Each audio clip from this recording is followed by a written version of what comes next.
Joy Bhupendra Singh Hooda जी, माननीय कांग्रेस के प्रदेश अध्यक्ष चौधरी उदयभान जी, हमारे यहाँ से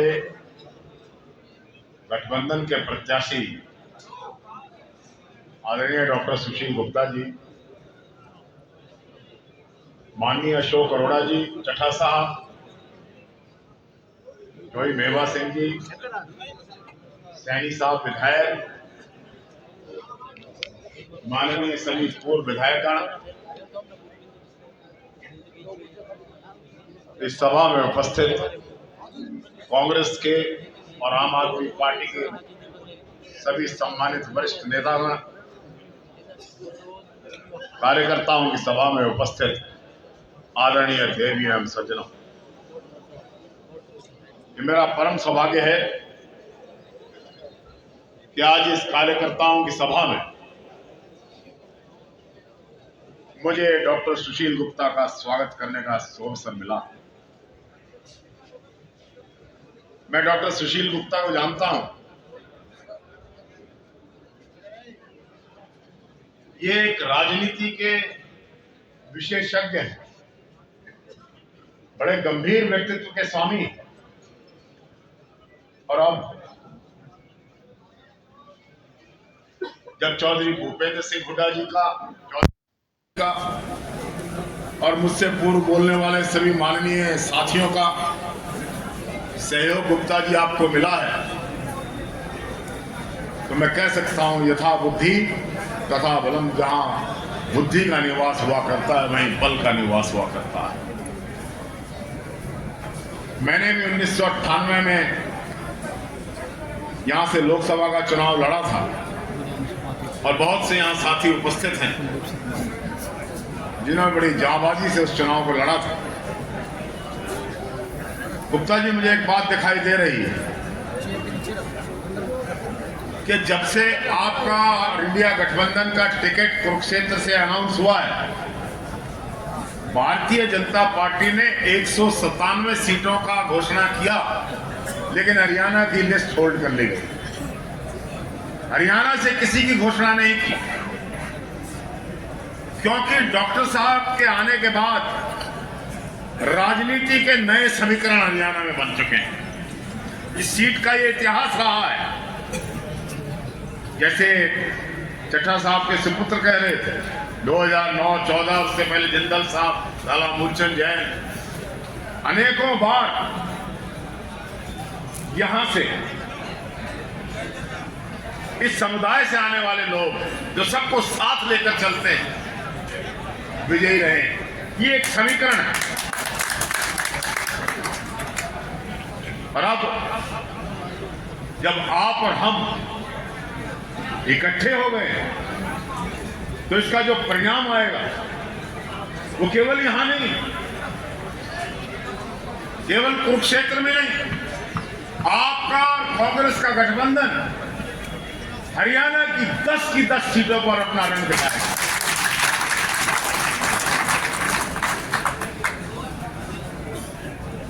गुप्ता जी, यहां के एक एक कार्यकर्ता का चौधरी भूपेंद्र सिंह हुड्डा, चौधरी उदयभान के नेतृत्व में विश्वास है। आपकी भी एक सजग टीम है, लेकिन चुनौतियां गंभीर हैं। हमारा मुकाबला उन लोगों से जो झूठ बोलने में पारंगत है, जो झूठे वायदे कर सकते हैं, झूठी गारंटियां दे रहे हैं। इसलिए कांग्रेस के कार्यकर्ता साथियों, आप लोगों के बीच में जब जाएं, आप पार्टी के साथियों, गठबंधन के साथियों, जब आप लोगों में जाएं तो ये बात लेकर जाएं कि मोदी जी कह रहे हैं मुझे मेरी गारंटी है। बोलो, उनकी क्या गारंटी है? वो गारंटी की भी गारंटी बता रहे हैं। मैं उनकी 5 गारंटियों का जिक्र करूंगा जिसको लेकर कार्यकर्ताओं को जाना चाहिए। उन्होंने पहली गारंटी दी थी, देश के किसान भाइयों, भारतीय जनता पार्टी की सरकार बनने के बाद पहली ही मीटिंग में, पहली ही कलम से किसानों का कर्जा माफ कर दिया जाएगा।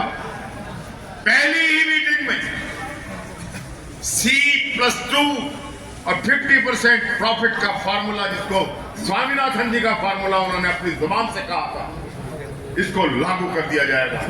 यहाँ पर अनेकों किसान बैठे हैं।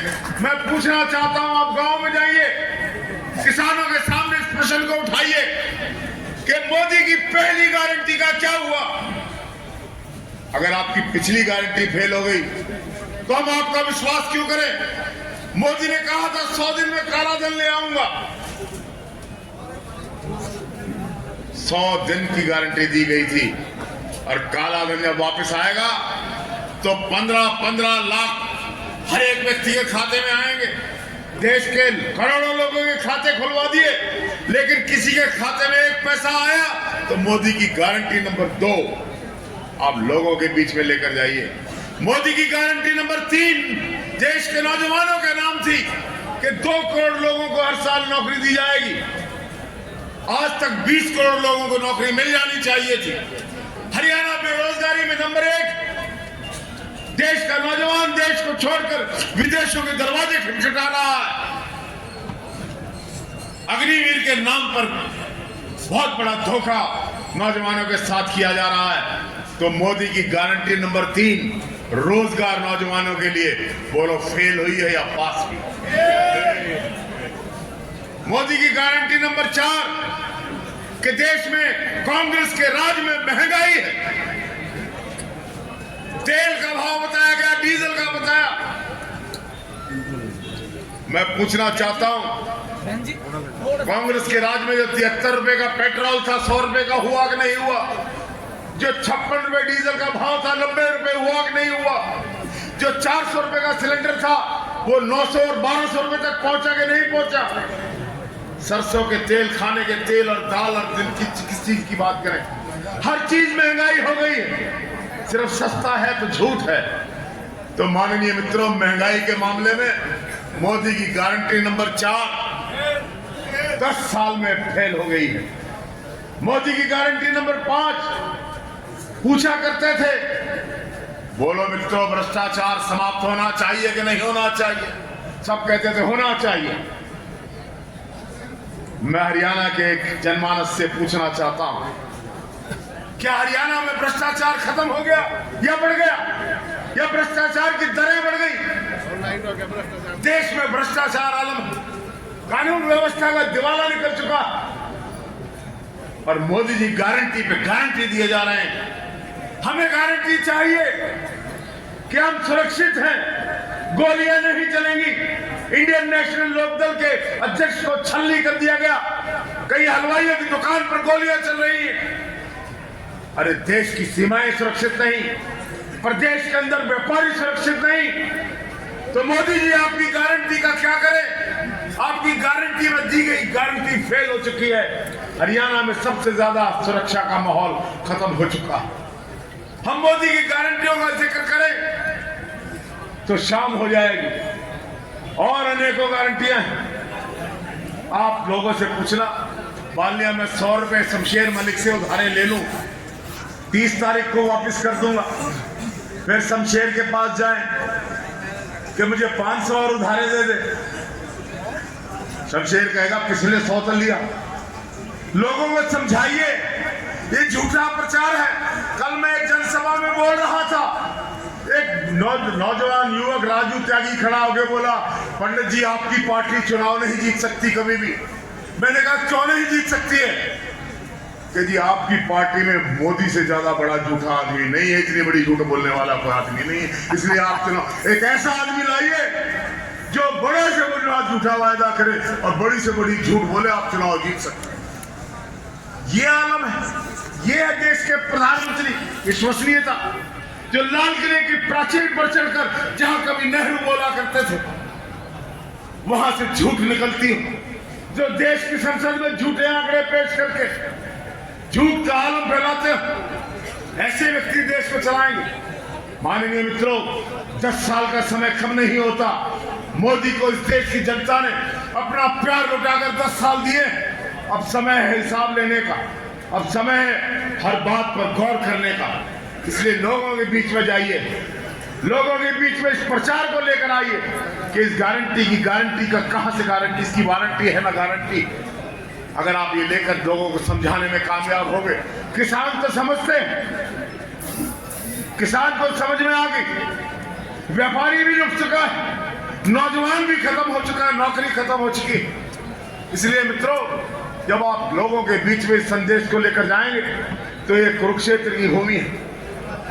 परसों ही पहले दिन जब डॉक्टर सुशील गुप्ता का टिकट इंडिया गठबंधन और आप पार्टी के उम्मीदवार के रूप में हुआ, उसी दिन शनि ने 9वें घर में प्रवेश किया। ग्रह बदल चुके, हवा बदल रही, और आप देखना आज पश्चिमी बंगाल के अंदर भारतीय जनता पार्टी का उम्मीदवार जिसकी टिकट की घोषणा कर दी गई थी प्रधानमंत्री के निवास के दरवाजे पर, उस टिकट को रख कर आया है। पूछने लगे टिकट क्यों रख रहे हो, आज ही की खबर है। कहते जी लोग ये पूछे तो लोग तो पूछेंगे, ये भी पूछेंगे हैं कि तुम इतने उदासीन क्यों हो। उंगलियां उठेंगी सूखे हुए बालों की तरफ और कई तन से कसे जाएंगे इन गालों की तरफ। उनकी बातों का जरा सा भी असर मत लेना, लोग जालिम हैं, खुद ही समझ जाएंगे कि सच पब्लिक है, सब जानती है। आपने सिर्फ इनको ये पहचान करवानी है, इस संदेश को पहुंचाना है। लोग आपका इंतजार कर रहे हैं, जीत आपकी होगी। गुप्ता जी बैठे हैं, हुड्डा जी बैठे हैं, अरोड़ा जी बैठे हैं, मेवा सिंह जी, चौधरी उदय भान जी, और ये पंडित भी उठ के आया है जोले भान। कुछ ना कुछ तो आप करेंगे ना, सभी लोग हैं यहाँ, कितने पूर्व विधायक लोग हैं, सभी लोग ताकत लगा देंगे। जीत की निशानी है मित्रों। इन शब्दों के साथ बहुत बहुत धन्यवाद।